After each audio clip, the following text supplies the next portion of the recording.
Question 11 आपको solve करना है।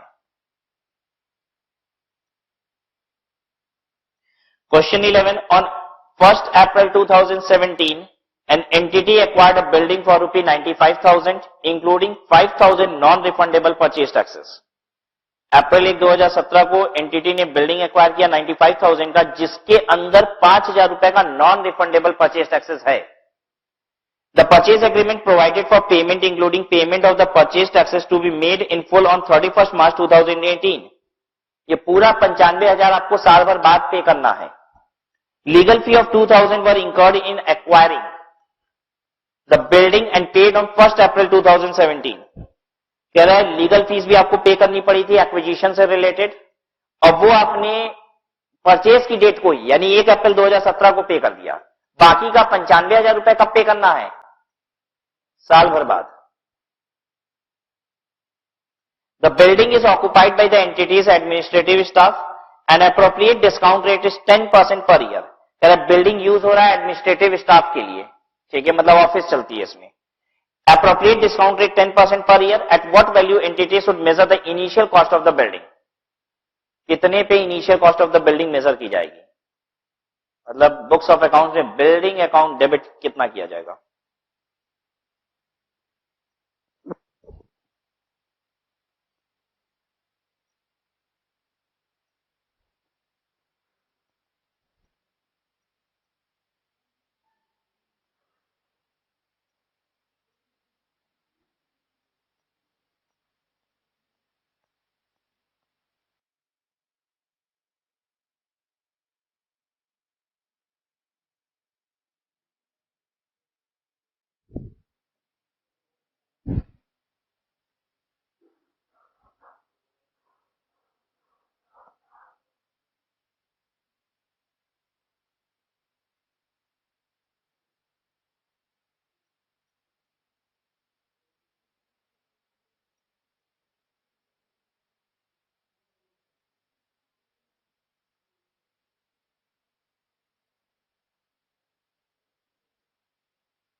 ये आपने कितना?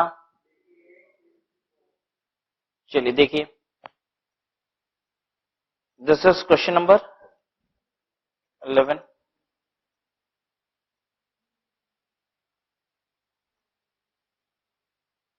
Initial cost of building is equal to 2,000 रुपए तो इमीडिएट दे दिए थे, वो ऐड कर देंगे, प्लस 95,000 में 5,000 रुपए का टैक्सेस भी है, तो वो हटा दे 5,000।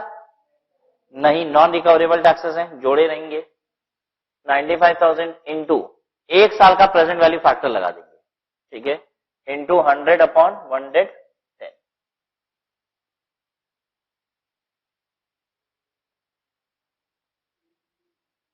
88।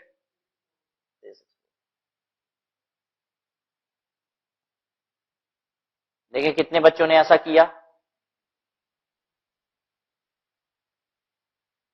ठीक है।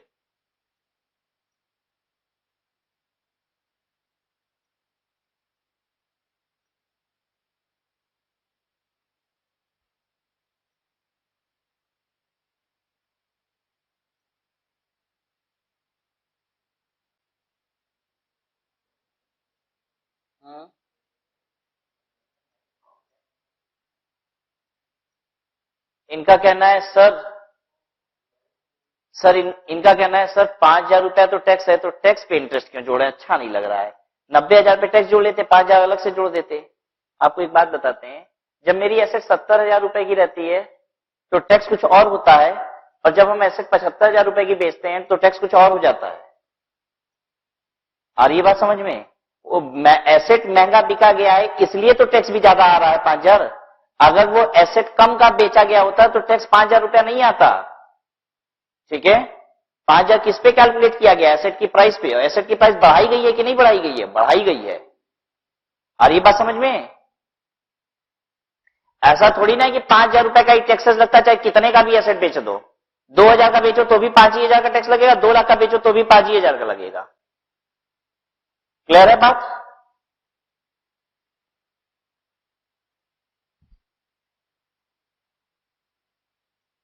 पॉइंट नंबर 12 देखिए,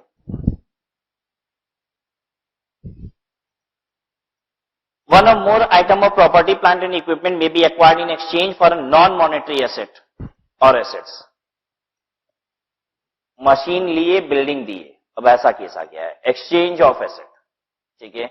अगर एक्सचेंज ऑफ एसेट होता है तो कैसे हम बुक्स में रिकॉग्नाइज करेंगे, क्या वैल्यू पे रिकॉग्नाइज किया जाएगा, तो इस पे भी क्वेश्चन एग्जाम में आ सकते हैं, recognition in case of exchange of asset. तो इस पॉइंट को भी इंपॉर्टेंट मार्क कर लीजिए। इस पे प्रैक्टिकल क्वेश्चन बनाएगा कुछ इस तरीके का कि आपने एक एसेट लिया, बदले में दूसरा एसेट दिया, जो दिया एसेट उसकी कॉस्ट ये थी, उसकी वैल्यू इतनी थी, जो एसेट आ रही है उसकी मार्केट वैल्यू इतनी है, तो किस तरीके से हम बुक्स में रिकॉग्नाइज करेंगे। One or more item of property, plant and equipment may be acquired in exchange for non monetary asset or assets or a combination of monetary and non monetary assets. मतलब machine लिए, building दी, ऐसा भी हो सकता है, machine लिए, building plus 10 lakh rupees दिए, ऐसा भी हो सकता है, मतलब मॉनेटरी और नॉन मॉनेटरी दोनों कंसिडरेशन दे रहे हैं। The cost of such an item of property, plant and equipment is measured at fair value. किस पे मेजर करते हैं, फेयर वैल्यू। तो एक काम करिए, पहले तो अंडरलाइन कर लीजिए फेयर वैल्यू। किसकी फेयर वैल्यू अभी बात नहीं हुई, जो दिए एसेट उसकी, कि जो ला रहे हैं एसेट उसकी, वो सब नहीं पता चला, फेयर वैल्यू पे वैल्यूएशन होगी, ठीक है। तो हम लोग ने जितना पढ़ा उतना लिख दें, in case of exchange of asset, यही तो है ये नॉन मॉनेटरी कंसिडरेशन देने का मतलब exchange of asset. In case of exchange of asset valuation किस पे होगी, फेयर वैल्यू। किसकी वैल्यूएशन फेयर वैल्यू पे होगी, जो एसेट ला रहे हो या जो एसेट दे रहे हो। जो एसेट ला रहे हैं उसकी ना वैल्यूएशन करनी है, वो ना रिकॉग्नाइज करनी है, ठीक है। Fair value, valuation eight fair value होगा किसका, रिकॉग्निशन ऑफ एसेट एक्वायर्ड का।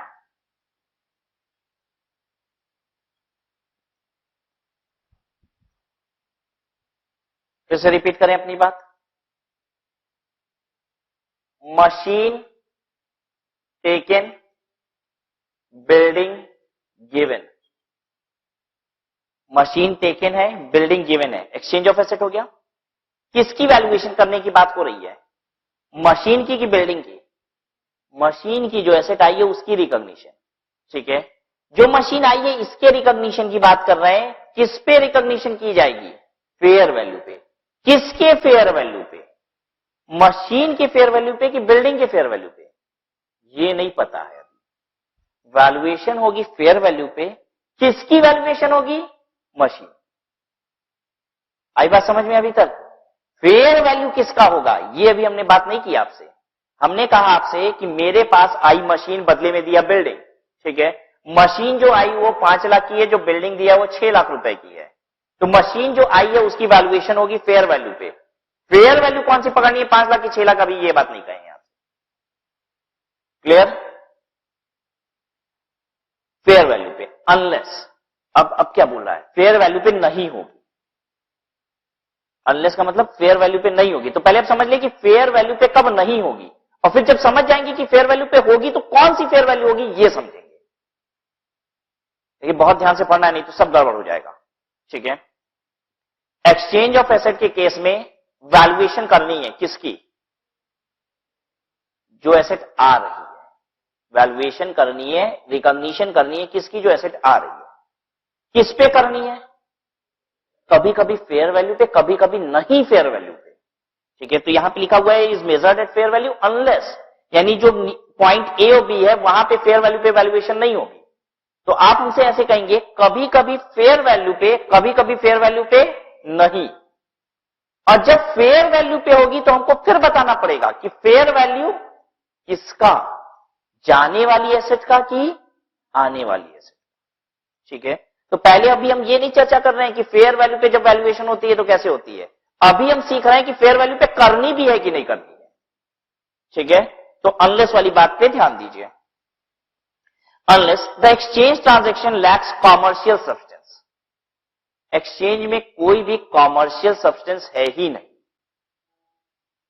मतलब हमने जो चीज दी है उससे हम कुछ कमाते उमाते नहीं थे, उसने भी जो चीज दी है उससे कुछ कमाए उमाएंगे नहीं, कोई कॉमर्शियल सब्सटेंस ही नहीं है।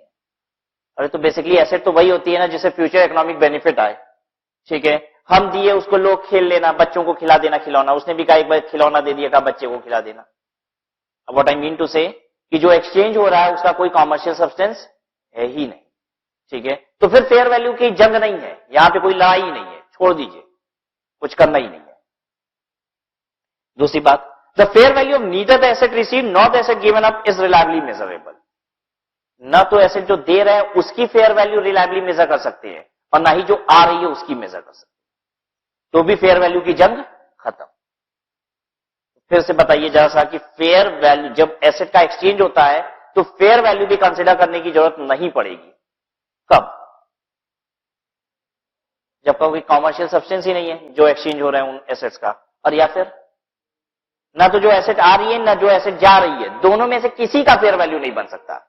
यानी अगर दोनों में से किसी एक का फेयर वैल्यू आप रिलायबली मेजर कर सकते हो तो फेयर वैल्यू कंसिडर करेंगे। जब दोनों में से किसी का भी फेयर वैल्यू कंसिडर नहीं हो पा रहा है, रिलायबली मेजर नहीं हो पा रहा है, तो फेयर वैल्यू कंसिडर नहीं करना है। क्या बोल रहा है? The fair value of neither the asset received, जो एसेट आई, nor the asset given up is reliably measure, दोनों का ही फेयर वैल्यू डिटरमिन नहीं हो रहा है। यानी अगर मशीन का फेयर वैल्यू हम बता देना, आपको बिल्डिंग का नहीं बता रहे हैं, this can not be reliably measure, हम कहते रहे हैं, ठीक है। तो इसका मतलब वैल्यूएशन अब किस पे होगी? Fair value. अब इसका आंसर भी आप दे दोगे कि कौन सी फेयर वैल्यू होनी चाहिए, तब जब एक ही की है तब तो यही होगी ना। इसका आंसर मिल गया कि 5 लाख रुपए पे वैल्यूएशन होगी, ठीक है। यानी जो बच गया, फिर क्या बचा पढ़ने के लिए अब, कि अगर दोनों की फेयर वैल्यू है तो कौन सी फेयर वैल्यू। हम रिपीट करें अपनी बात। देखिए ये बात बहुत आसानी से कही जा सकती थी, लेकिन स्टैंडर्ड बनाने वाले ने इस लैंग्वेज को बहुत टेक्निकल यूज किया, ठीक है। अब देखिए, if the acquired items, if the acquired item is or are not measured at fair value, जो आइटम एक्वायर कर रहे हो अगर वो फेयर वैल्यू पे मेजर नहीं हो सकता, जो आइटम एक्वायर कर रहे हो, कौन सी एक्वायर की हो? मशीन। अगर ये फेयर वैल्यू पे मेजर नहीं हो सकता, it's oblique there cost is measured eight carrying amount of the asset given up, तो जो एसेट दे रहे हो उस पे वैल्यू किया जाएगा। इसका मतलब अगर जो एसेट पा रहे हैं उसकी वैल्यूएशन फेयर वैल्यू की जा सकती है, तो कौन सी वैल्यूएशन होगी? जो एसेट पा रहे हैं उसकी। अब कुल मिला के बता दे क्या कहना चाहता है। कह रहा है जब भी आप एसेट एक्सचेंज कर रहे हो तो जो एसेट आप पा रहे हो ना उसकी फेयर वैल्यू पे वैल्यूएशन। अगर उसकी फेयर वैल्यू डिटरमिन नहीं कर पा रहे हो तो क्या करना? जो एसेट जा रही है उसकी, जो एसेट जा रही है उसकी फेयर वैल्यूएशन करना, और दोनों की नहीं कर पा रहे हो तो कुछ मत करना। तो कहिए तो हमने आपको लिखवा दी 3 लाइन, इसमें 3 लाइनों को उसने उल्टा कहानी पूरी शुरू की, ठीक है। 3 बातें हैं। पहली बात, आप हेडिंग दे दीजिए, in case of exchange of asset.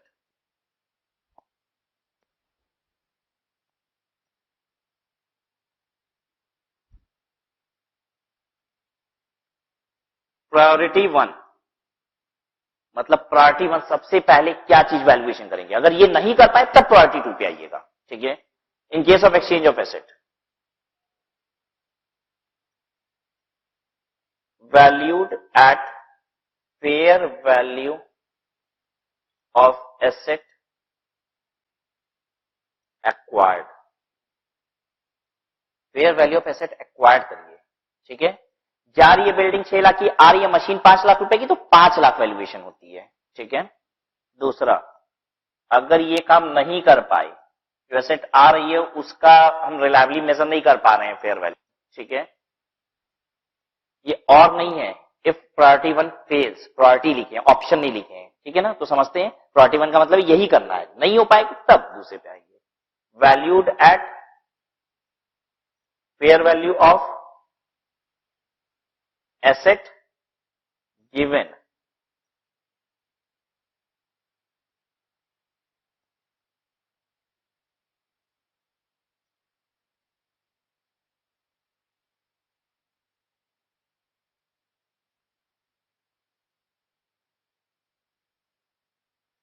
Priority कुछ नहीं कर पा रहे हो, नॉट टू बी वैल्यूड। कुछ मत करो, चुपचाप बैठ जाओ।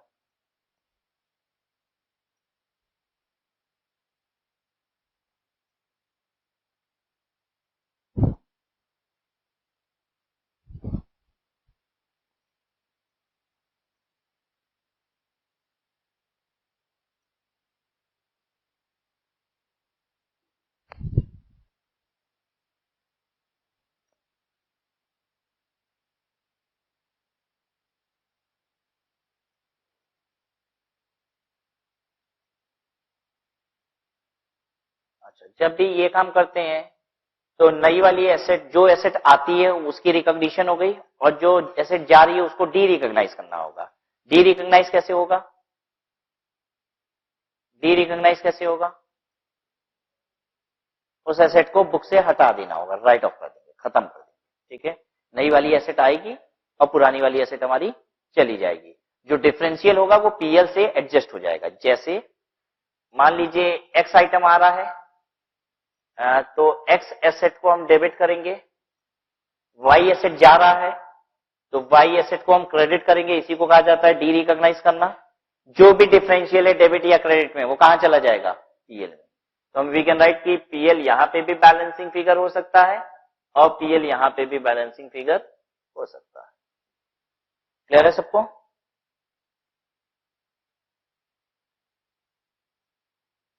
यहां वाले में क्या करेंगे? प्रायोरिटी थ्री में कुछ करना ही नहीं है। आगे देखिए, फेयर वैल्यू की definition. Fair value is the amount for which an asset could be exchange between. Fair value किसे कहा जाता है? What is the difference between market value and fair value? तो बाद में डिफाइन करेंगे। जनरल वर्ड भी हम समझ रहे हैं कि नहीं, पहले ये देखें हम। What is the difference between fair value and market value?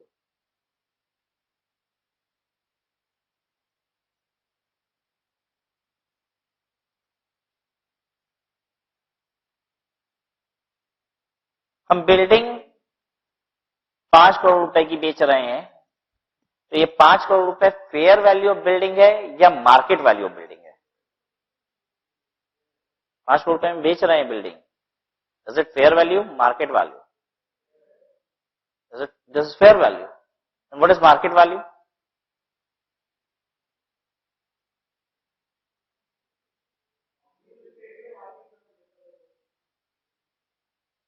अब यही बिल्डिंग अगर खरीदेंगे तो जितने की मिलेगी मार्केट वैल्यू है, बेच रहे हैं तो फेयर वैल्यू है। तो जो खरीद रहा है उसके लिए आपका कहना है कि यानी मार्केट वैल्यू है।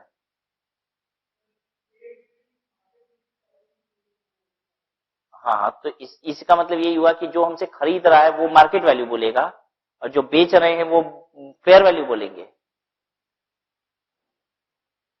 समझिएगा, एक बिल्डिंग के रेस्पेक्ट में मार्केट वैल्यू नहीं हो सकती। रीजन बीइंग कि जो बिल्डिंग 5 करोड़ रुपए में बिक रही है, शायद कोई और इसका 7 करोड़ रुपए भी दे देगा, और हो सकता है किसी दूसरे से आके बुलवाएंगे, अच्छा कितने की खरीदोगे, कह रहा है कि 1 करोड़ रुपए की दीजिए। ये ऐसी चीज है जिसकी मार्केट में कोई स्पेसिफिक वैल्यू नहीं होती। मेरे पास एक लैंड है, ठीक है, तो उसकी कीमत 10 करोड़ रुपए भी लगा सकता है, 10 करोड़ में खरीदने को तैयार है। दूसरे से पूछा है, कह रहा है 2 करोड़ रुपए में दे दीजिए। और ये बात समझ में, this is not got a market value, this is got only fair value. Market में फेयरली किस प्राइस पे चल रहा है, ठीक है। What is market value? Reliance company के शेयर की प्राइस है 102 रुपया 15 पैसा। ये क्या है? ये मार्केट प्राइस, इसी पे ट्रेड होता है। 102 रुपया 15 पैसे का मतलब ये है कि कोई 101 रुपया का बेचेगा? नहीं बेचेगा, ठीक है। मतलब इतना ज्यादा वेरिएशन है। क्या कोई 103 रुपया में बेच पाएगा? नहीं बेच पाएगा। अब ये 102 रुपया 15 पैसा क्या है? मार्केट प्राइस है। क्लियर हुई बात? अब आइए वापस से फेयर वैल्यू पे।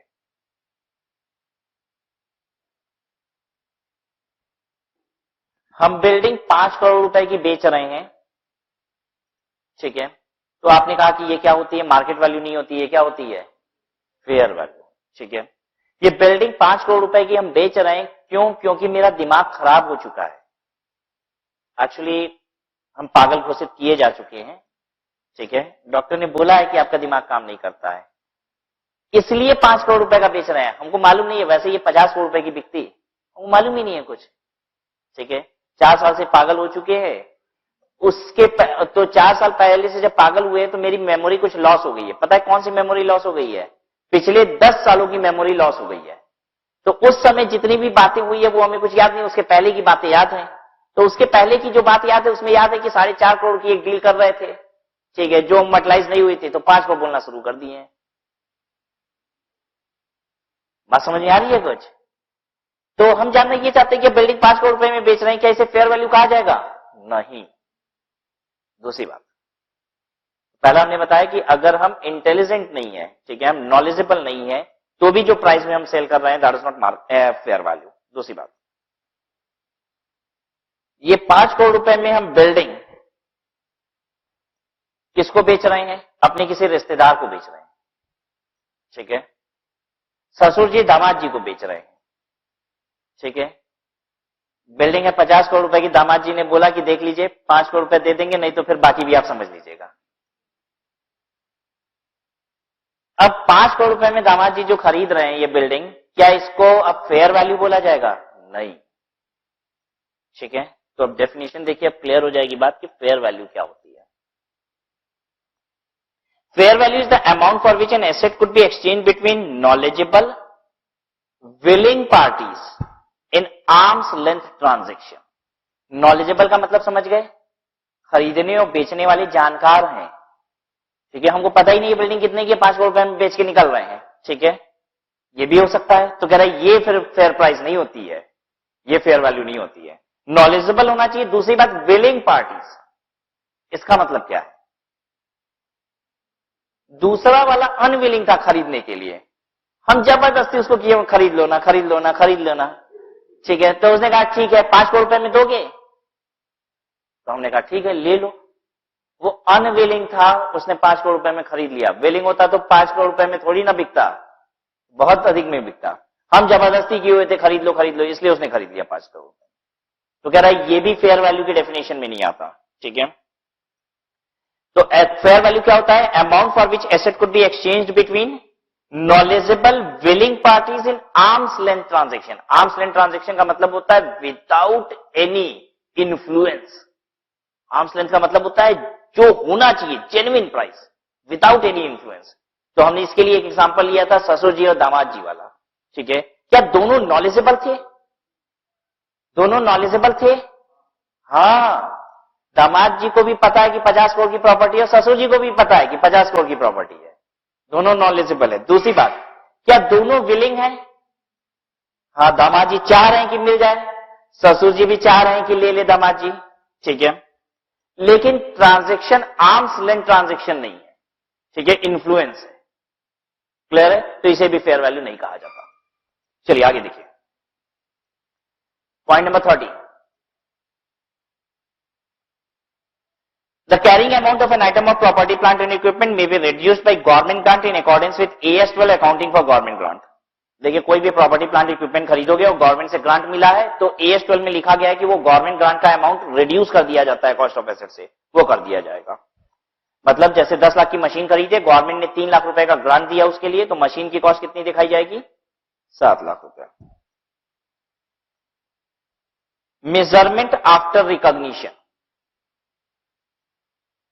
मेजरमेंट आफ्टर रिकॉग्निशन यानी कि एक बार बुक्स में आपने दिखा दिया एसेट को, तो उसके बाद कैसे रिकॉग्नाइज करते हैं? तो दो मॉडल हैं। एक बार बुक्स में एसेट आ गई, पहली बार कैसे आती है? एट कॉस्ट, ठीक है। सब्सिक्वेंट रिकॉग्निशन कैसे होता है? दो तरीका है। Subsequent recognition can be at cost model और दूसरा रीवैल्यूएशन मॉडल। हम आपको एक बार ठीक से इसको लिखवा के देते हैं कॉपी में, कि आप कभी नोट से भी पढ़ें तो कंफ्यूजन ना हो।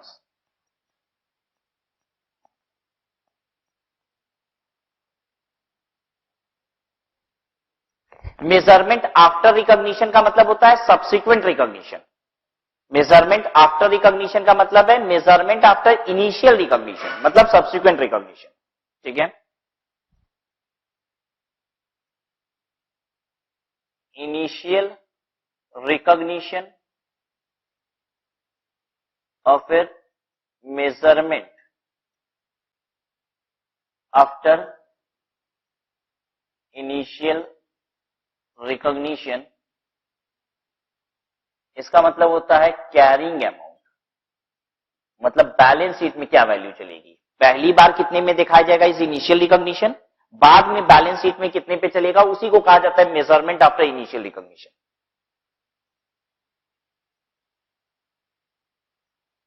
ठीक है। इनिशियल रिकॉग्निशन किस पे होता है? एट कॉस्ट होता है। और कॉस्ट का मतलब क्या होता है? ये सब सीख चुके हो, ठीक है। क्या क्या होता है? कॉस्ट, इंपोर्ट ड्यूटीज जोड़ देते हैं, नॉन रिकवरेबल टैक्सेस जोड़ देते हैं, फिर रिबेट और ट्रेड डिस्काउंट घटा देते हैं, कैश डिस्काउंट नहीं घटाते हैं, ये सारी बात पढ़ ली है, ठीक है। मेजरमेंट आफ्टर इनिशियल रिकॉग्निशन, इसमें दो रास्ते हैं, one is cost model and the other is revaluation model.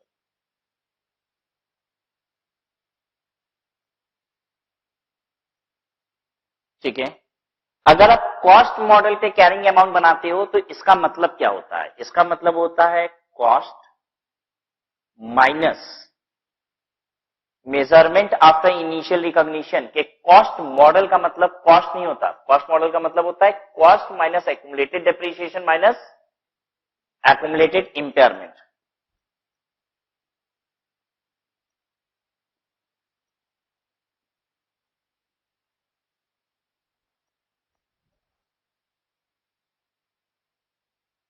And what is revaluation model? ये तो जो होता है वो तो होगा ही होगा, प्लस इसके साथ साथ और क्या करेंगे हम?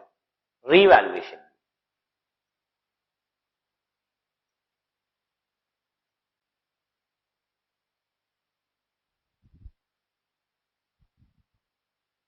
रीवैल्यूएशन किस बेसिस पे किया जाता है? This is based on fair value.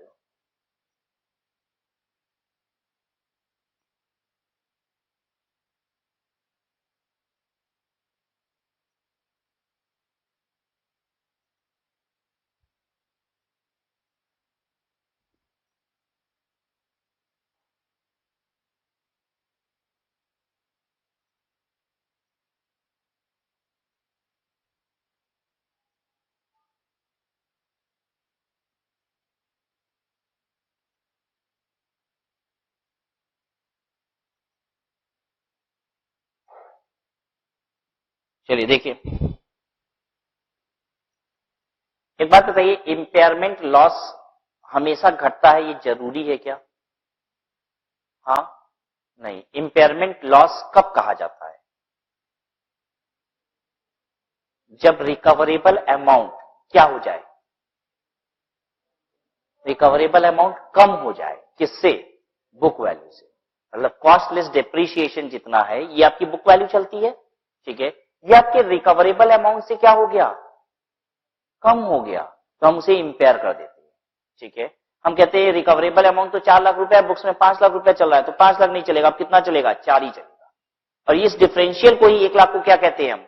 Impairment loss. Impairment loss होता है क्या इंपेयरमेंट गेन भी होता है? जल्दी बोलिए। नहीं, इंपेयरमेंट बस लॉस होता है, ठीक है। अच्छा, मान लीजिए कॉस्टलेस डिप्रिसिएशन आपने किया, ठीक है, वो चल रहा है 3 लाख रुपया, लेकिन मार्केट में उसकी वैल्यू आज एसेट की चल रही है 6 लाख रुपया, ठीक है। तो आप मार्केट वैल्यू के हिसाब से क्या एसेट की कैरिंग अमाउंट को भी बढ़ा सकते हैं? हाँ, बढ़ा सकते हैं, लेकिन जब बढ़ा देते हैं तो पता इसे क्या कहा जाता है? रीवैल्यूएशन। आई बात समझ में? फिर तो ये तो हो गया अपवर्ड रिवैल्यूएशन। क्या डाउनवर्ड रिवैल्यूएशन भी होता है? हाँ, होता है। अब आइए समझते हैं what is this downward revaluation.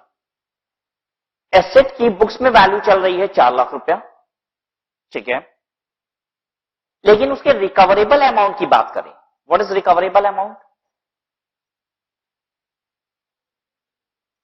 Recoverable amount का मतलब है इमीडिएट बेच देंगे तो कितना मिलेगा, ठीक है। दूसरी बात, इमीडिएट बेच देंगे तो कितना मिलेगा, या फिर जितना भी फ्यूचर में कैश फ्लोज आएगा उसकी प्रेजेंट वैल्यू, ठीक है। और अगर ये रिकवरेबल अमाउंट ज्यादा हो जाए तो इंपेयरमेंट करने की जरूरत तो है नहीं, ठीक है। तो ध्यान से सुनिए जरा सा, हम एसेट की बुक वैल्यू चला रहे हैं कितनी? 4 लाख रुपया, ठीक है। नेट सेलिंग प्राइस आज की क्या है? नेट सेलिंग प्राइस है 4.2 लाख, मतलब अगर हम चाहें तो इसको बेच देंगे 4.2 लाख आ जाएगा, ठीक है। दूसरी बात, जितनी भी फ्यूचर में कैश फ्लोज आ रही है उसकी प्रेजेंट वैल्यू निकाल रहे हैं तो आ रहा है 8 लाख रुपया। इस मशीन से जितना फ्यूचर में हम कमाएंगे उन सब की आज की प्रेजेंट वैल्यू है 8 लाख रुपया। मशीन चलाएंगे तो प्रोडक्ट बनाएंगे ना, प्रोडक्ट बना के बेचेंगे तो उससे कमाई होगी, उसकी प्रेजेंट वैल्यू ले रहे हैं। और भी कुछ लिए हैं इसमें। जब मशीन की लाइफ खत्म हो जाएगी तो जो स्क्रैप वैल्यू आएगी उसकी भी प्रेजेंट वैल्यू, सब मिला के कितना आ रहा है?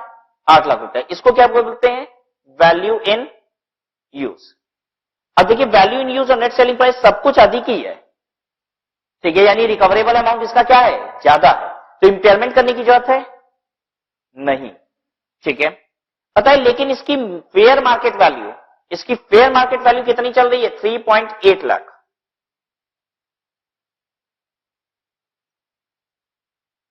फेयर मार्केट वैल्यू का मतलब क्या होता है?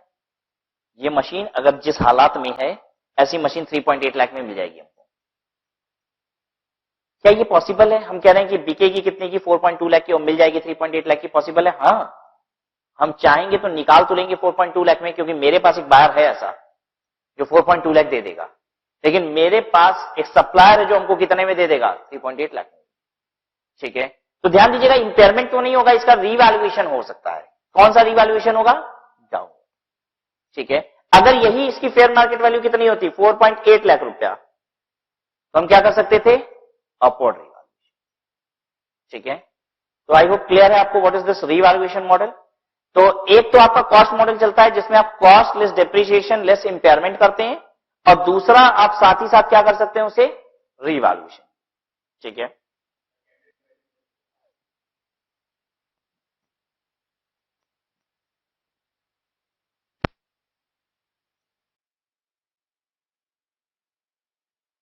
देखिए, मेजरमेंट आफ्टर रिकॉग्निशन।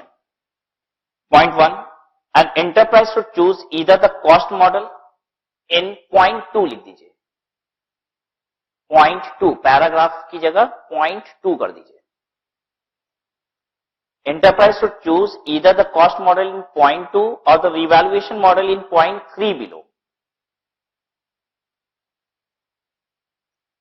तो एंटिटी के पास दो ऑप्शन है, कॉस्ट मॉडल ले सकता है जैसा कि नीचे पॉइंट नंबर 2 में लिखा है, और या फिर रीवैल्यूएशन मॉडल ले सकता है जैसा कि नीचे पॉइंट नंबर 3 में लिखा गया है। As its accounting policy and should apply that policy to an entire class of property. Underline कीजिए वर्ड entire class. अभी हम लोग थोड़ी देर में देखने जा रहे हैं what is this class of property, ठीक है।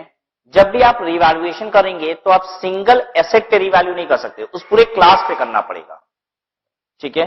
जैसे लैंड इज अ क्लास, ठीक है। अगर आपके पास 5 लैंड है,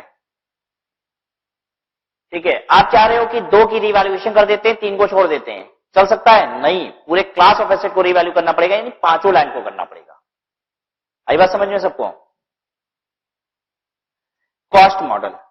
After recognition as an asset, an item of property, plant and equipment should be carried at its cost less any accumulated depreciation and any accumulated impairment loss. ये होता है cost model. Cost model का मतलब cost less depreciation less impairment. Revaluation model क्या है?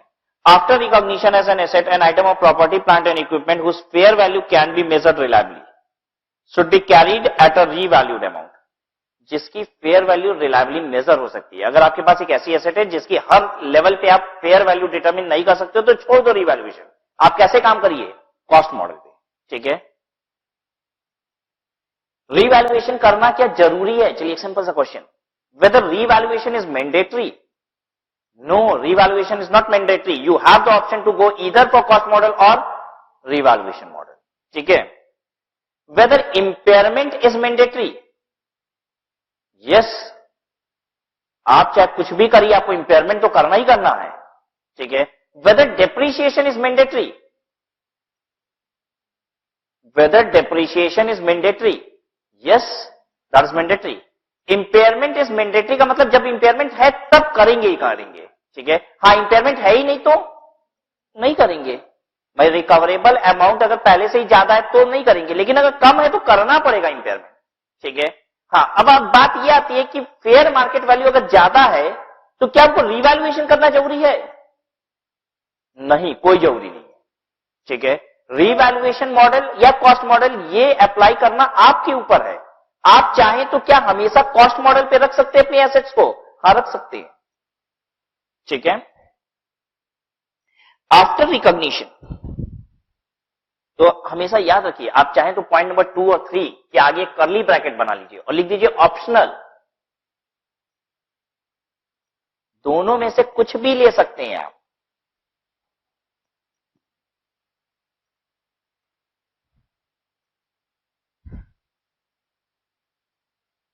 After recognition as an asset, an item of property, plant and equipment whose fair value can be measured reliably should be carried at a revalued amount. being its fair value at the date of revaluation less any subsequent accumulated depreciation, subsequent accumulated impairment losses. Revaluation should be made with sufficient regularity to ensure that the carrying amount does not differ materially from that which should be determined using fair value at the balance sheet date. बस खास बात ये कि अगर एक बार आपने revaluation कर दिया, फेयर वैल्यू से कंपैरिजन कर दी, तो हर साल बैलेंस शीट डेट पे आपको फेयर वैल्यू से कंपैरिजन करनी पड़ेगी. ठीक है. फिर ये नहीं कि एक बार बढ़ाना था तब तो बढ़ा दिए थे, बाद में फेयर मार्केट वैल्यू कम हो गई है तो हम क्या कर रहे हैं, वहीं पे रहने दिए हैं, उसको कम नहीं किए. ये नहीं चलेगा, कम भी करना पड़ेगा. ठीक है. और बढ़ गई है तो और भी बढ़ाना पड़ेगा. ठीक है. क्योंकि जब आप रिवैल्यूएशन करते हो तो कोई भी यूजर ऑफ फाइनेंशियल स्टेटमेंट ये समझ जाता है कि आप हमेशा इसको कहां पे ले जा रहे हो, मार्केट वैल्यू पे ले जा रहे हो, फेयर वैल्यू पे ले जा रहे हो. तो कभी किया कभी नहीं किया तो फेयर वैल्यू रिप्रेजेंट नहीं होगी, तब गड़बड़ हो जाएगा. तो once you have opted for revaluation model तो आप रेगुलरली ये काम करेंगे.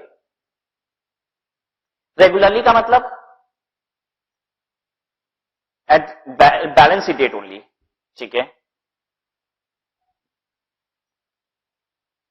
Fourth, if an item of property, plant and equipment is revalued, the entire class of property, plant and equipment to which that asset belongs should be revalued. कभी भी एक single asset का revaluation नहीं होता, जब भी होता है एक क्लास ऑफ एसेट का रिवैल्यूएशन होता है.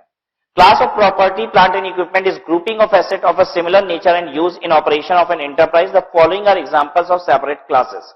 ये इतने सेपरेट क्लासेस है. Land is a class of asset. ठीक है. यानी अगर आपके पास 5 लैंड्स हैं तो आपको 5 रिवैल्यू करना पड़ेगा. ठीक है.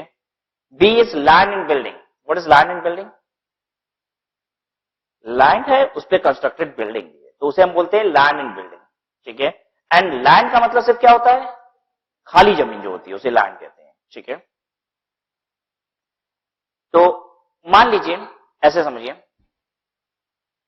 मेरे पास 2 लैंड है और 3 लैंड एंड बिल्डिंग है, मतलब 2 खाली जमीन है और 3 पे कंस्ट्रक्शन हुआ है. ठीक है. हम चाहते हैं एक लैंड को और एक लैंड एंड बिल्डिंग को रीवैल्यू कर दे. कर सकते हैं. एक लैंड को रीवैल्यू करना चाहते हैं और एक लैंड एंड बिल्डिंग को रीवैल्यू करना चाहते हैं. कर सकते हैं? नहीं कर सकते. क्या करना पड़ेगा हमें? सारे के सारे रीवैल्यू करिए अब. अच्छा, ये पॉसिबल है. 2 लैंड को रीवैल्यू करना चाहते हैं और तीनों लैंड एंड बिल्डिंग को रीवैल्यू करना नहीं चाहते हैं. 2 लैंड को रीवैल्यू करना चाहते हैं, तीनों लैंड एंड बिल्डिंग को रीवैल्यू करना नहीं चाहते हैं. कर सकते हैं. ठीक है. तो ध्यान दीजिएगा, ये कॉस्ट मॉडल और रीवैल्यूएशन मॉडल, क्या एक कंपनी अलग अलग क्लास ऑफ एसेट के लिए अलग अलग सेलेक्ट कर सकती है? हाँ, ये भी याद रखिएगा, एग्जाम में ये क्वेश्चन हो सकता है. एक कंपनी नीदर कॉस्ट मॉडल के साथ जाना चाहती है नॉर रीवैल्यूएशन मॉडल. वो कह रही है कुछ क्लास के लिए हम कॉस्ट मॉडल चलाएंगे, कुछ के लिए रीवैल्यूएशन मॉडल चलाएंगे. पॉसिबल है? क्या आंसर होगा? यस, पॉसिबल है. ठीक है. हाँ, किसी सिंगल क्लास ऑफ एसेट के लिए कॉस्ट मॉडल, रीवैल्यूएशन मॉडल दोनों यूज कर रहे हैं, मतलब 5 लैंड में से 3 के लिए अलग और 2 के लिए अलग, ये पॉसिबल नहीं होगा. तो देख लीजिए, क्लास ऑफ एसेट याद करना पड़ेगा. You will have to learn this, क्योंकि एग्जाम में क्वेश्चन आ सकता है जिसमें ऐसे बात कर सकता है आपसे कि एक मशीनरी, एक शिप है. ठीक है. आपके पास 2 मशीनरी और 3 शिप है, और एक मशीनरी और एक शिप को आप रीवैल्यू करना चाहते हो. पॉसिबल है? नहीं पॉसिबल है. ठीक है. क्योंकि मशीनरी अलग है, शिप अलग है. ठीक है. देखिए, land and building, machinery, ship, aircraft, motor vehicles, furniture and fixtures, office equipment और बियरर प्लांट. क्लियर है बात सबको? तो ये सब क्लास ऑफ एसेट है, ये आपको याद करना पड़ेगा, ये list.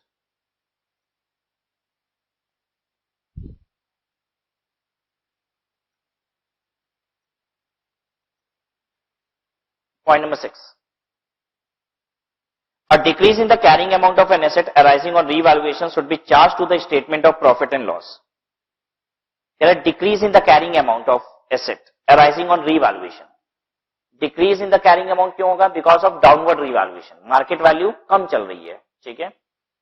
Should be charged to the statement of profit and loss. However, the decrease should be debited directly to owner's interest under the heading of revaluation surplus, to the extent any credit balance existing in the revaluation surplus in respect of that asset. लंबी चौड़ी line है, इधर देखिए, clear हो जाएगी.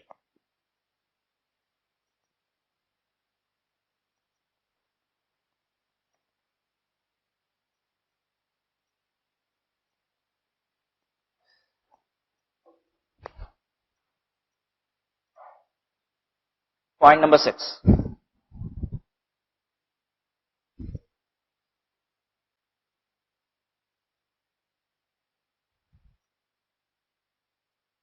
ये है downward revaluation का पॉइंट।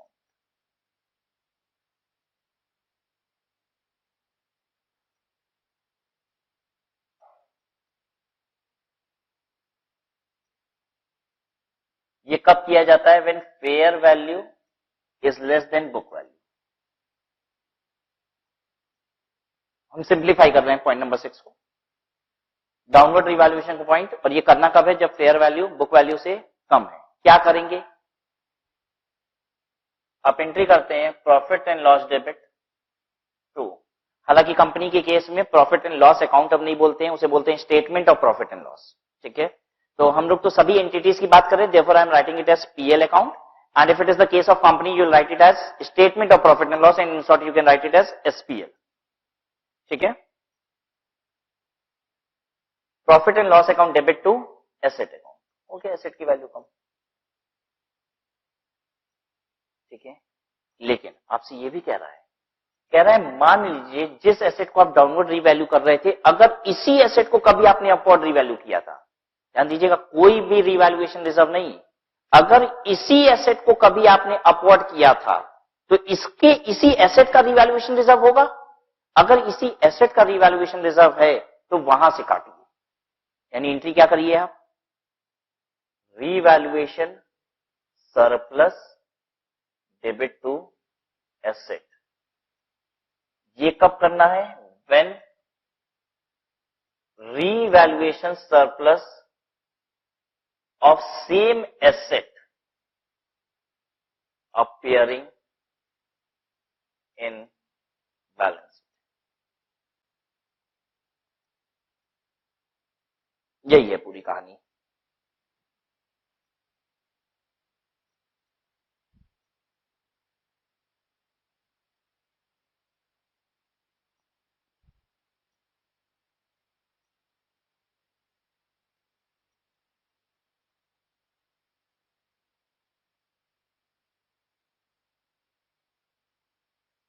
जैसे हम क्या कहना चाहते हैं इस बात को बहुत अच्छे से समझिएगा। देखिए इधर,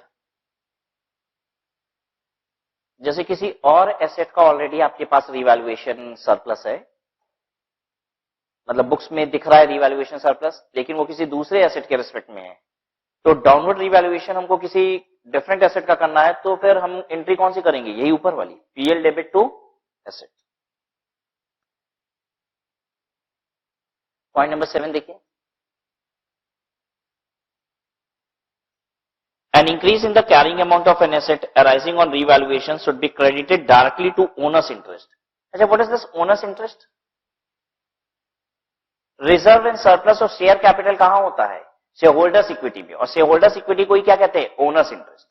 ठीक है, अगर ना मालूम हो किसी को तो ओनर्स इंटरेस्ट लिख लीजिए। What is owners interest? Capital plus reserve and surplus को ओनर्स इंटरेस्ट कहते हैं, ये ओनर का होता है। और रिवैल्यूएशन सरप्लस कहां मिलता है? कहां देखने को मिलेगा revaluation surplus? Reserve and surplus.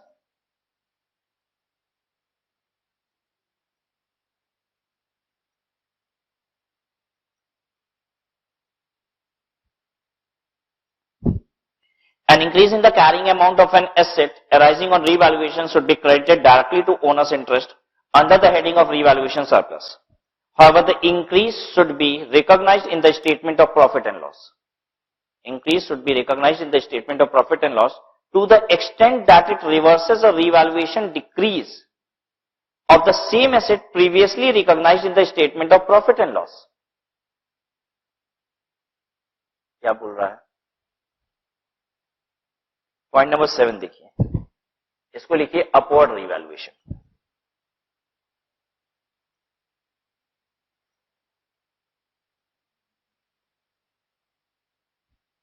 Upward revaluation कब करेंगे? When fair value is more than book value, और इसकी एंट्री होती है asset debit to revaluation surplus. ऐसे जो कॉम्प्लिकेटेड पॉइंट्स हैं, अगर आपको लगता है कि हम बाद में यहीं से रिवाइज करना चाहिए तो आप वहां नोट्स में भी लिख दीजिए, read from copy. Upward revaluation में क्या करेंगे, एंट्री करेंगे एसेट डेबिट, एसेट की वैल्यू बढ़ गया, टू रिवैल्यूएशन सरप्लस। लेकिन आगे क्या बोल रहा था, कह रहा है कि जिस एसेट को आप अपवर्ड रिवैल्यू कर रहे थे, इसे कभी आपने डाउनवर्ड रिवैल्यू किया था, और अगर पहले कभी डाउनवर्ड रिवैल्यू किए थे तो एंट्री क्या मारे होगे, पीएल डेबिट टू एसेट। कह रहा है जितना पीएल डेबिट टू एसेट किए हो, आज अगर उतना ही आपको अपवर्ड करना है तो एंट्री ये नहीं मार सकते हो, एंट्री क्या करोगे, एसेट टू पीएल। अभी हम एग्जांपल लेके भी बात करेंगे न्यूमेरिक फिगर के साथ। एंट्री करेंगे हम एसेट डेबिट टू पीएल। ये कब करेंगे, if earlier same asset was revalued downward।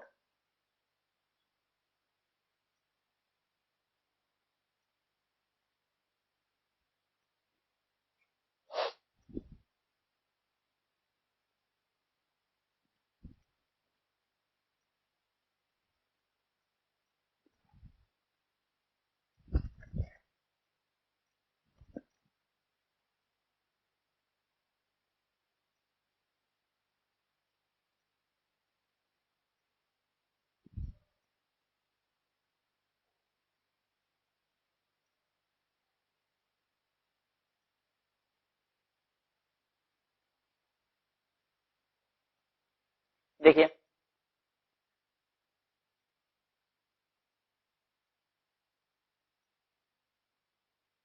पहले हम लोग डाउनवर्ड रिवैल्यूएशन का एक प्रैक्टिकल क्वेश्चन समझते हैं। Fair value 5 lakh, book value 6 lakh, entry बताइए। फर्स्ट टाइम रिवैल्यूएशन है, फर्स्ट टाइम रिवैल्यूएशन है।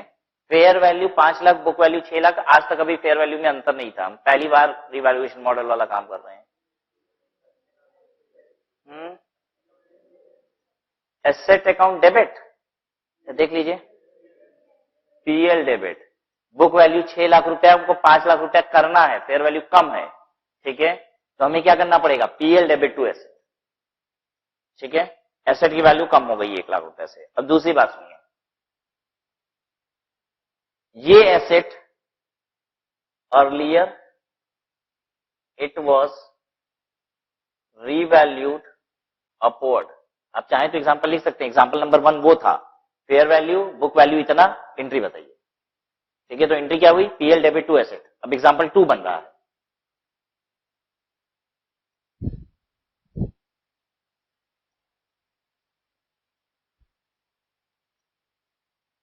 पहले वाले एग्जांपल में सिर्फ उतना लिखिएगा, fair value 5 lakh, book value 6 lakh, और एंट्री लिखिएगा उसके बाद। एंट्री क्या होगी उसकी, PL debit to asset 1 lakh rupees. अब दूसरा एग्जांपल देखिए, fair value 5 lakh, book value 6 lakh, earlier it was revalued upward by ₹70,000।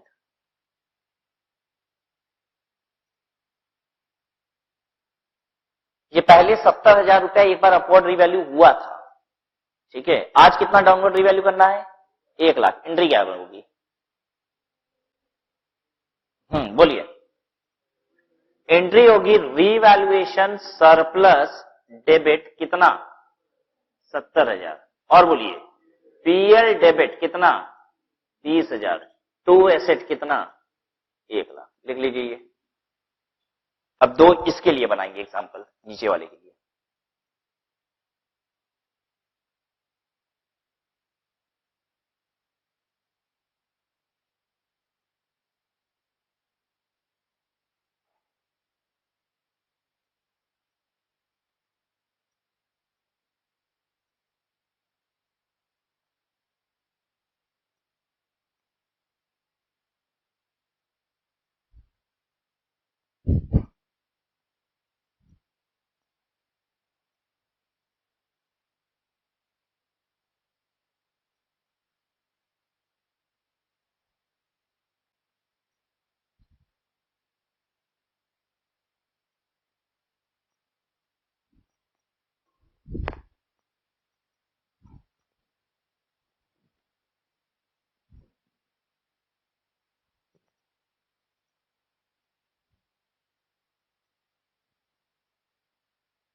देखिए आप थर्ड एग्जांपल बनाइए, ये उल्टा कर,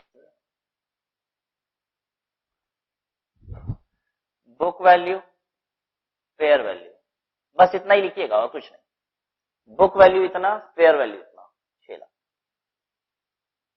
ये अर्लियर वाली लाइन नहीं लिखनी है, बस book value fair value. Book value 5, fair value 6। क्या करना होगा, एसेट की वैल्यू को 1 लाख रुपए से बढ़ाना है। एंट्री क्या करें, asset debit to revaluation surplus. कहां लिखा जाता है रीवैल्यूएशन सरप्लस को, ओनर्स इंटरेस्ट में। ओनर्स इंटरेस्ट में क्या क्या आएगा, कैपिटल आता है और reserve and surplus. Reserve and surplus के अंदर लिख दीजिएगा asset debit to revaluation surplus 1 lakh रुपया।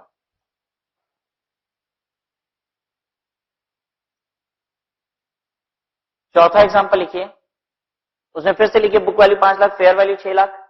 It earlier it was revalued downward by 70,000।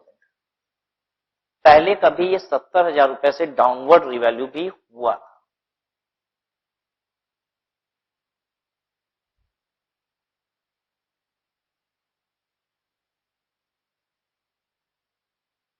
चलिए एंट्री बताइए।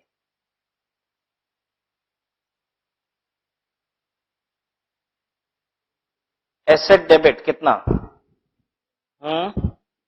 1 lakh. To to to PL कितना, 70,000। एक्चुअली पहले जब कभी भी डाउनवर्ड रिवैल्यू हुआ होगा ना, तो 70,000 रुपए क्या किया गया होगा, पीएल में डेबिट किया गया था।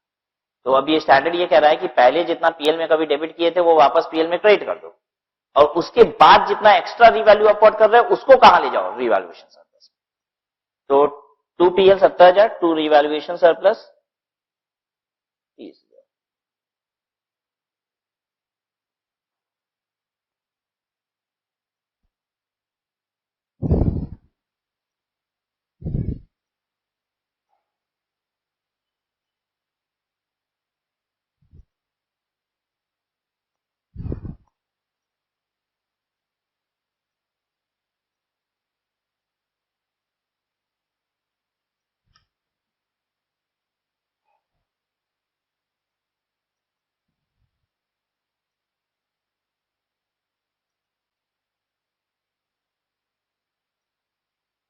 पॉइंट नंबर 8 देखिए, the revaluation surplus included in owner's interest in respect of an item of property, plant and equipment may be transferred to revenue reserves when the asset is de-recognized। कह रहे हैं जब asset D recognise कर लेंगे, D recognise करने का मतलब होता है बुक से हटा दिए, राइट ऑफ कर दिए, ठीक है। और डी रिकॉग्नाइज कब होता है पता है, कब होता है, एक एसेट को डी रिकॉग्नाइज कब कर लिया जाता है, जब एसेट को स्क्रैप की तरह सेल कर देते हैं, ठीक है, तभी डी रिकॉग्नाइज होता है, ठीक है। एक एसेट यूज में अब नहीं लिया जा रहा है लेकिन फिर भी पड़ा है, तो डी रिकॉग्नाइज हो जाता है क्या, नहीं, वो डी रिकॉग्नाइज नहीं होता। वो डी रिकॉग्नाइज तब होता है जब एसेट को हम फाइनली हटा देते हैं, स्क्रैप की तरह सेल कर देते हैं।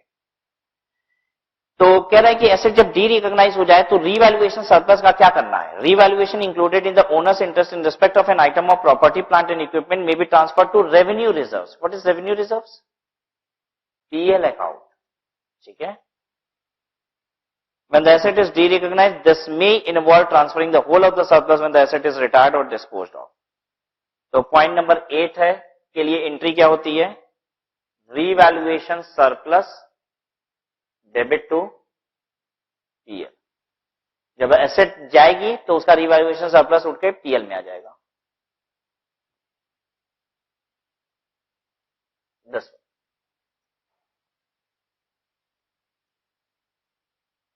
अब इसके लिए हेडिंग दे सकते हैं, entry in case of D recognition of asset.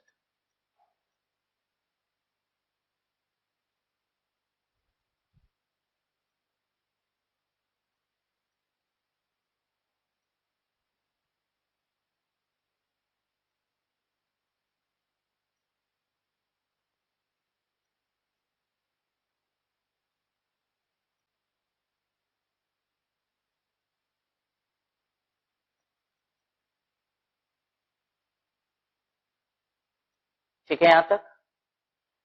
Next देखिएगा, डेप्रीशिएशन। आई टोल्ड यू कि इस स्टैंडर्ड में 2 एग्जिस्टिंग स्टैंडर्ड को मर्ज कर दिया गया, और वो 2 स्टैंडर्ड क्या थे, एक तो existing AS10 that is fixed asset and AS6 that is depreciation accounting. तो इसमें आपको डेप्रीशिएशन की भी ट्रीटमेंट पूरी बताई गई है। Depreciation point number 1, each part of an item of property, plant and equipment with a cost that is significant in relation to total cost of the item should be depreciated separately. कह रहा है हर वो part property plant and equipment का, मतलब किसी भी machinery का कोई पार्ट है, ठीक है, जिसकी कॉस्ट सिग्निफिकेंट है। हम लोग ये बात पहले भी पढ़ चुके हैं, हम उसको क्या बोल रहे थे, मेजर पार्ट, ठीक है। कह रहा है कोई भी पार्ट मशीन का जो कि सिग्निफिकेंट है टू द टोटल कॉस्ट, उसे सेपरेटली डेप्रिशिएट करना है, ठीक है। लेकिन अगर मशीन की लाइफ और पार्ट की लाइफ बराबर है तो सेपरेटली डेप्रिशिएट करने का कोई मतलब नहीं है। फिर कैसे डेप्रिशिएट करते हैं, एक साथ, ठीक है। अच्छा, तो अब बात यह आती है कि अगर सिग्निफिकेंट नहीं है तो क्या होगा। अगर वो पार्ट मशीन का सिग्निफिकेंट नहीं है टू द टोटल कॉस्ट, तब क्या करेंगे, then it is to be treated as inventory। भूले तो नहीं ना है आप लोग, सब भूले तो नहीं है, लेकिन याद क्या क्या रखना है ये भी नहीं समझ में आता, कितनी बात को याद रखना है। Point number 2, a significant part of an item of property, plant and equipment may have a useful life and a depreciation method that are same as the useful life and depreciation method of another significant part of the same item. Such part may be grouped in determining the depreciation charge. कह रहा है कि एक machine के 5-6 part हैं, जिसमें से 3 part ऐसे हैं जिसकी लाइफ बराबर है, ठीक है, और मेथड ऑफ डेप्रिसिएशन भी उस पर एक ही जैसा लगना चाहिए। तो कह रहा है कि हम क्या करेंगे, उसको इकट्ठा डेप्रिशिएट करेंगे, उनकी वैल्यू को क्लब कर देंगे और एक साथ डेप्रिशिएट कर देंगे। फिर से रिपीट करें, एक मशीन के कई सारे पार्ट्स हैं, जिनमें से कुछ पार्ट ऐसे हैं जिनकी यूजफुल लाइफ और डेप्रिसिएशन का मेथड कॉमन है, दोनों की 5 साल की यूजफुल लाइफ है और मेथड ऑफ डेप्रिसिएशन भी दोनों पे एक ही लगता है। तो कह रहा है ऐसे में उन दोनों पार्ट को इकट्ठा क्लब कर दीजिए और एक साथ डेप्रिसिएशन लगाइए। बाकी उस मशीन में तो 5 पार्ट थे ना, 3 पार्ट और बच गए, वो 3 पार्ट भी ऐसे हैं जिनका एक जैसा यूजफुल लाइफ और एक जैसा डेप्रिसिएशन मेथड है, क्या करें, उनको भी सेपरेटली डेप्रिशिएट कर दीजिए, ठीक है। लेकिन अगर कुछ पार्ट ऐसे हैं जो एकदम अलग अलग है, डिफरेंट है, यूजफुल लाइफ अलग, डेप्रिसिएशन मेथड अलग, क्या करें, उनको सेपरेटली डेप्रिशिएट कर दीजिए। क्वेश्चन नंबर 12 आंसर कीजिएगा, आंसर देखिएगा नहीं, क्वेश्चन पढ़ रहे हैं फिर आंसर कीजिएगा आप। On 1st April 2017, an entity acquired an item of heavy machinery for rupees 6 lakh. The machine is made up of 3 components of equal value. Fixed part, management estimate, fixed part have a 25-year useful life with no residual value. अप्रैल 1, 2017 को एक entity ने heavy machine खरीदी 6 लाख रुपए की। Machine 3 component का बना हुआ है, ठीक है, ऑफ इक्वल वैल्यू।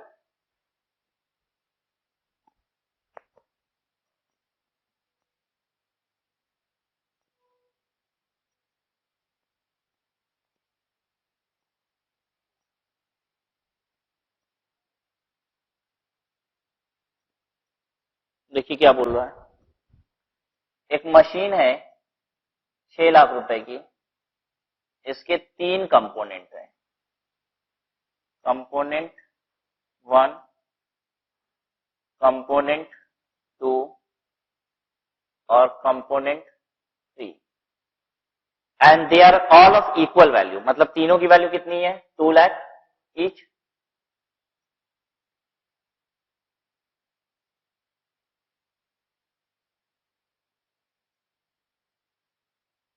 ठीक है, फिर से रिपीट कर देते हैं इतना क्वेश्चन।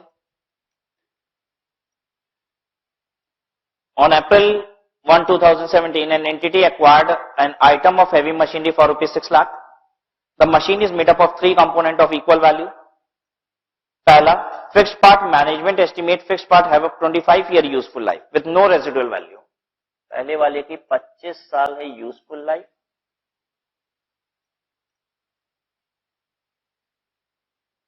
और इसकी रेसिडुअल वैल्यू कितनी है, नील। ये आगे देखिए। सेकंड है moving part, management estimate moving part have a life, have a 5 year useful life with nil residual value. ये 5 year है, nil residual value. तीसरा है foundation. Management estimate foundation has a 25 year useful life. इसका है 25 year useful life with nil value. Furthermore, management judges that the straight line method reflects the pattern in which entity expects to consume the future economic benefit of all the component of the machine. Management को लगता है कि straight line method सही depreciation का तरीका इनका reflect करेगा. ठीक है, यानी तीनों के लिए मेथड कौन सा है? SLM. How will the depreciation B charge? अब डेप्रिसिएशन कैसे चार्ज किया जाएगा? आंसर कीजिए. पहला कंपोनेंट और तीसरा कंपोनेंट क्लब कर देंगे, दोनों मिला के हो जाएगा 4 लाख रुपया. 4 लाख रुपए पे अलग डेप्रिसिएशन निकालेंगे और 2 लाख रुपए पे अलग डेप्रिसिएशन निकालेंगे. ठीक है, तो लिख लीजिए. Component 1 and component 3 shall be taken together at a value of ₹4 lakh. अगर एग्जाम में ऐसा क्वेश्चन आता है ना, तो आप भी ऐसे ही मार्क वर्क करके बना सकते हैं. ठीक है, मशीन 6 लाख रुपए की, 3 कंपोनेंट उसके, सब कुछ रिप्रेजेंट कर दिया. ठीक है, ये हो गई उसकी कॉस्ट 2-2 लाख रुपया, यूजफुल लाइफ, रेसिडुअल वैल्यू, और ये क्या है? डेप्रिसिएशन का method.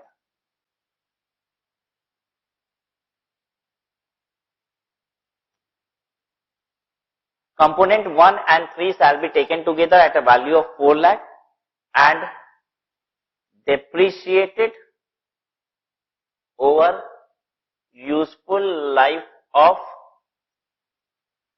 25 years. Depreciation per annum इसका कितना होगा? 4 lakh divided by 25 कितना? 16,000.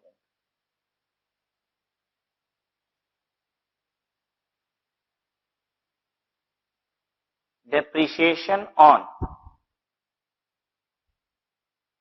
component 2 shall be separately charged.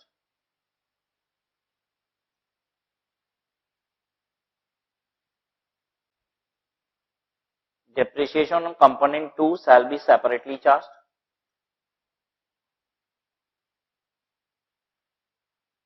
Depreciation per annum is equal to 2 lakh divided by कितना? 5 साल ना, 40,000.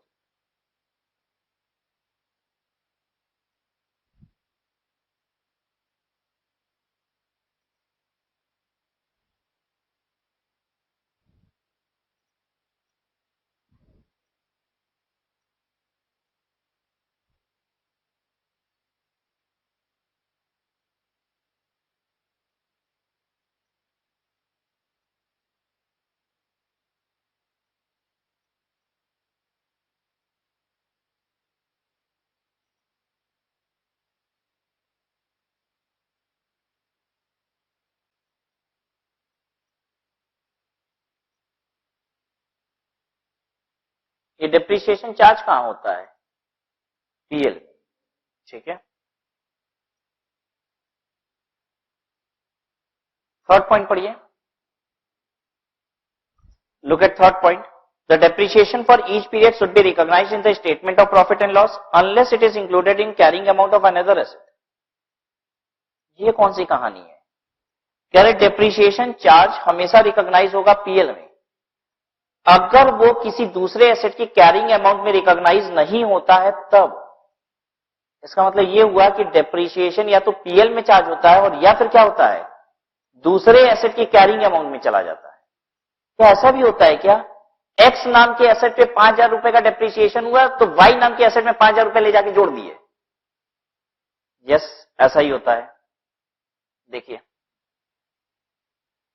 अगर ऐसा नहीं हो रहा होता तो क्या यस में लिखा होता? नहीं लिखा है, इसका मतलब होता है. बात यह है कि अभी पता नहीं था, अब पता चल जाएगा कि कैसे होता है. अभी तो बस हम यही जानते थे डेप्रिसिएशन पीएल में चार्ज कर देते हैं.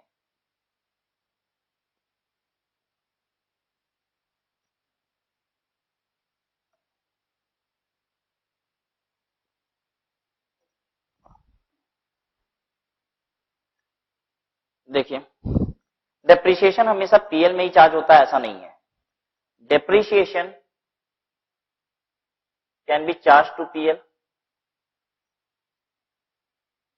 Charge to production cost. अगर हम एक मैन्युफैक्चरिंग यूनिट है तो पता है उस एसेट की डेप्रिसिएशन, जिससे हम प्रोडक्ट बनाते हैं, डेप्रिसिएशन उस प्रोडक्ट की लागत में जोड़ दिया जाता है. ठीक है, अभी तो ये भी बात नहीं हो रही थी. अभी क्या बोल रहा था कि दूसरे एसेट की कैरिंग अमाउंट में जोड़ दिया जाता है. यस, ये भी होता है. Charge to carrying amount of other asset.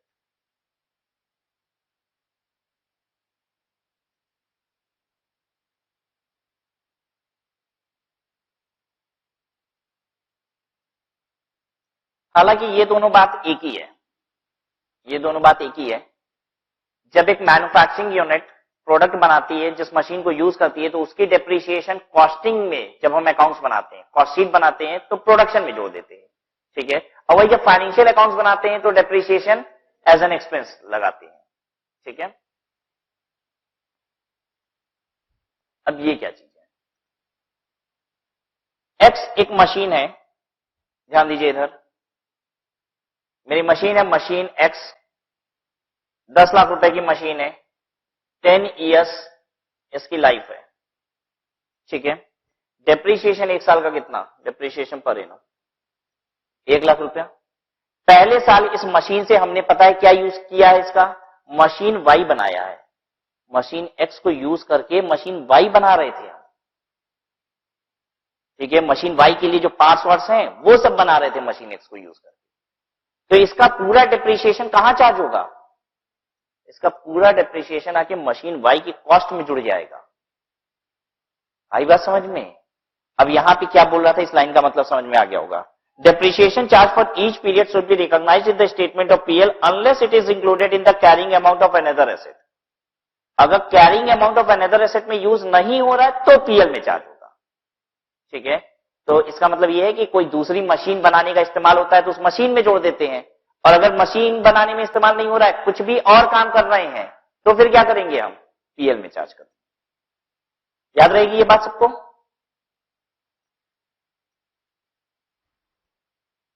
देखिए, नॉर्मली एंट्री करते हैं हम, इसके लिए एंट्री क्या होगी? PL debit to depreciation. ठीक है, और दूसरी एंट्री क्या करते हैं? Depreciation debit to asset. ये एंट्री होती है. ठीक है, चार्ज टू पीएल कह लीजिए, चार्ज टू प्रोडक्शन कह लीजिए, दोनों में यही एंट्री हो रही है. ठीक है, अल्टीमेटली प्रोडक्शन में जोड़ के फिर तो पीएल नहीं जाता है ना. ठीक है, charge to carrying amount of asset, इसके लिए क्या एंट्री करेंगे? इसके लिए हम एंट्री करेंगे, देखिए ऐसे, machine Y debit to depreciation, और दूसरा depreciation debit to machine X. Machine X की वैल्यू कम हो गई और उतनी मशीन वाई की वैल्यू बढ़ गई. कुछ भी पीएल में नहीं.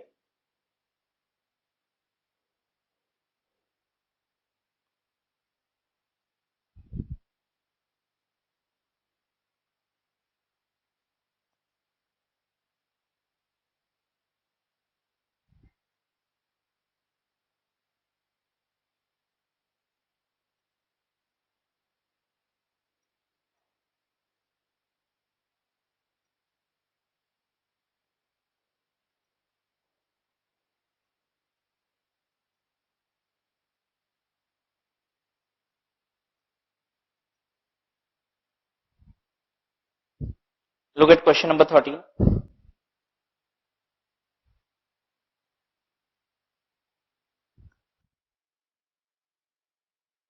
Question 13 आपको करना है, ध्यान से सुनिए. On April 1, 2017, an entity acquired a machine for ₹12 lakh. Management estimates the machine has a 10-year useful life measured from the date of acquisition and a nil residual value. 12 lakh की machine, 10 साल useful life, residual value निल. एक साल का depreciation कितना? 1,20,000. Furthermore, management judges that the straight line method reflects the pattern in which the entity expects to consume the machine's future economic benefit. कह रहा है कि मैनेजमेंट को लगता है कि स्ट्रेट लाइन मेथड ही बेस्ट मेथड होगा। ठीक है, मेथड 3 होते हैं, आपको बताया गया है। कौन कौन से? स्ट्रेट लाइन, WDV और प्रोडक्शन यूनिट। ठीक है, यूनिट ऑफ प्रोडक्शन मेथड या प्रोडक्शन यूनिट मेथड। ठीक है, टेक्निकली स्टैंडर्ड में वर्ड यूज किया गया है यूनिट ऑफ प्रोडक्शन मेथड। ठीक है, तो कहता है मैनेजमेंट कह रही है कि ये स्ट्रेट लाइन मेथड ही बेस्ट मेथड होगा डिप्रिसिएशन के लिए इन 1780। अच्छा, कब straight line method best method कहते हैं? जब हम बराबर तौर पे मशीन को हर साल कंज्यूम करते हैं तो हम स्ट्रेट लाइन लगाते हैं। जब हमको लगता है कि इनिशियल ईयर्स में मशीन का यूज ज्यादा ले रहे हैं, बाद में धीरे धीरे कम लेते जाएंगे, तो हम क्या लगाते हैं? WD। ठीक है, और जब हमको लगता है कि मशीन का डिप्रिसिएशन डिपेंड करता है प्रोडक्शन यूनिट पे, जैसे मशीन 5 लाख यूनिट बना सकती है, पहले साल ही 5 लाख बनाते हो तो पहले साल ही खत्म हो गई मशीन। और अगर 5 लाख यूनिट आप 3 सालों में बनाओगे तो 3 साल में मशीन बेकार हो जाएगी, और 8 साल में बनाओगे तो 8 साल में खराब हो जाएगी। तो बताइए यहां पे कौन सा मेथड लगाएंगे हम? Production unit method. हर साल जितना प्रोडक्शन हुआ उसके हिसाब से डिप्रिसिएट। ठीक है, तो जो भी है कंपनी ने डिसाइड किया कि SLM is the best method, मतलब कंपनी का कहना है कि हम हर साल मशीन को बराबर कंज्यूम करते हैं। In 1718 the machine was use to produce inventory for 8 month. 8 महीने तक इससे इन्वेंट्री बनाई गई। Thereafter, the machine was used to manufacture component of new item of plant being constructed by the entity. कह रहा 8 महीने तक इन्वेंट्री बनाने के बाद फिर एक नई प्लांट के लिए हम कंस्ट्रक्शन शुरू कर दिए उस मशीन से। ठीक है, मतलब एक नई मशीन बनाने के लिए उस मशीन को यूज कर रहे हैं। The new plant will be use by the entity to manufacture new product line. वो जो नया प्लांट बना रहे हैं इस मशीन से, उस नए वाले प्लांट से नया प्रोडक्ट बनाएंगे कुछ। Calculate the amount of depreciation and give its accounting treatment.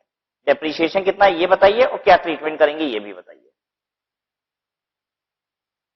चलिए एक बार वर्बली बात कीजिए हमसे, क्या करना चाहिए हमको? डेप्रिसिएशन कैलकुलेट करिए, कितना? 1,20,000। ठीक है, क्या करें 1,20,000 का? कहां चार्ज कर दें? 1,20,000 को कहां चार्ज कर दें? पहले अपोर्शन करिए। 8 महीने के डेप्रिसिएशन को अलग कीजिए। 1,20,000 इंटू 8/12 80,000 अलग, और फिर 1,20,000 इंटू 4/12 40,000 अलग। 80,000 का क्या करें? PL में डाल दीजिए या कह दीजिए प्रोडक्शन की कॉस्ट में जोड़ देंगे। ठीक है, बचा कितना? 40,000। ये क्या करें? एसेट की कॉस्ट में कैपिटलाइज कर दें। ठीक है, जो नई वाली एसेट प्लांट बन रही है हमारी, उसकी कॉस्ट में कैपिटलाइज कर दें।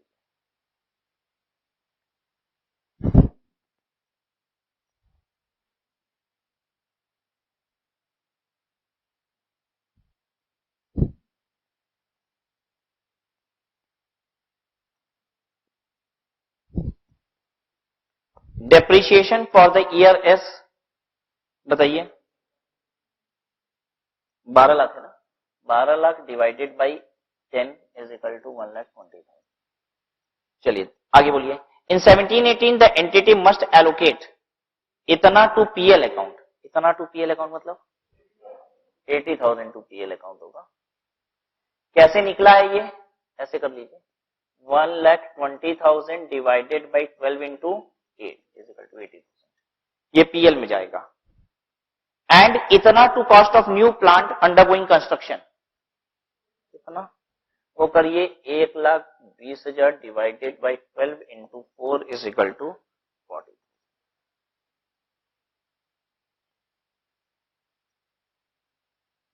क्लियर है सबको?